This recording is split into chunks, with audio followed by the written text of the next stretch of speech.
Hey, on this episode, I'm gonna talk about Dwight Malachi York and the little intervention I have with him. And he started the Nuwaubian Nation in New York. And I had heard about him, and I had read about some of the things he did exploit. I was very, very, very proud of some of the stuff he done, and even his bringing into the spirituality of the interested and but I was affected by the fact that the federal government at that time, before I had any intervention with the federal government or their association, they said that he was a pedophile and that he had did something to children and everything, and anything like that bring a great disgust to my heart. And I mean, I just so therefore I lived all them years thinking that of him and everything until I got caught by the feds. When I got caught by the feds said that I fed fetuses and stuff to my snake, my 9-foot snake. And I couldn't understand why would they say something like that. But like Hitler used to do, if you put propaganda out there before you put people on trial, then you make the population believe something that they're gonna convict him. When you pull from the jury, they heard all this about him, that he was a pedophile. They did that with the Corrections also, because I was locked up with the Corrections, and they showed me the transcript saying something different, and they showed me the paperwork saying something different. But with the white Malachi York, I finally met him down there in ADX. He was in the old man unit, and when I come out, they couldn't come out with us, but they used his door.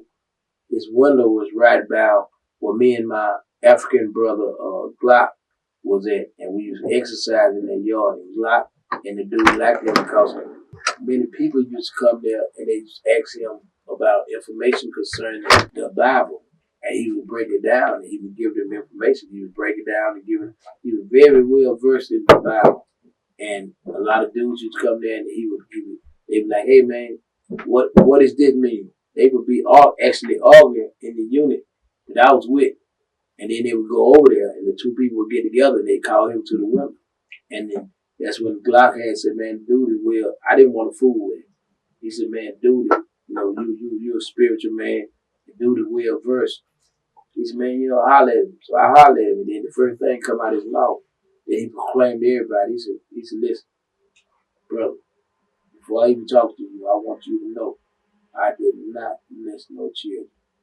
He said that was a lie from the government, and he went on from there. He said, "Before I say anything to you, I have to say that, man, because that hurt me to have that stigma on me." So I said, "Okay, I hear you, man." I said, boom, I still take it with a grain of salt, but mine with my newfound knowledge that the federal government will lie, they'll turn you into Godzilla when you ain't nothing but a lizard in order to properly prosecute you in the eyes of the public. So we started talking, and Glock was breaking down. Glock was my African brother he was in the military and special forces, and so he would talk to me through the window, and he would actually disperse biblical scripture, and he mixed it up with some other thing, but he was well versed in spiritual scripture. And a lot of people would have arguments over in our unit, and then why they have arguments over in our unit over the scripture, they would go to him to sell it. Some guys didn't fool with him and everything. I generally didn't fool with him, but I went there and my workout partner Glock, and I listened to him, and I listened to his story, and I listened to his plea, and people understand that he did not do what Dad said he did. And I had to take that into consideration based on what happened to me. So I pushed that. I still was reserved in the way that I fooled with it because under my prison teaching from the state journal on up, we kill rapists or we hurt or kill rapists and pedophiles, stuff like that. So I felt pretty strange, ratting, etc. But anyway, the man was real versed and people would come to him every day talking about this and that going on. Matter of fact, he actually had something in the court he was looking forward to getting out prior to me getting out. I think it's 79 or 80 years old. He was saying that he was supposed to be getting out within a matter of months if they didn't reverse something and everything. So I mean, hope if he out, then maybe doing something positive going on. If he ain't out, I never really researched it that much, and I never really followed his teaching that much. You understand? Until I still have some things that I need to get over.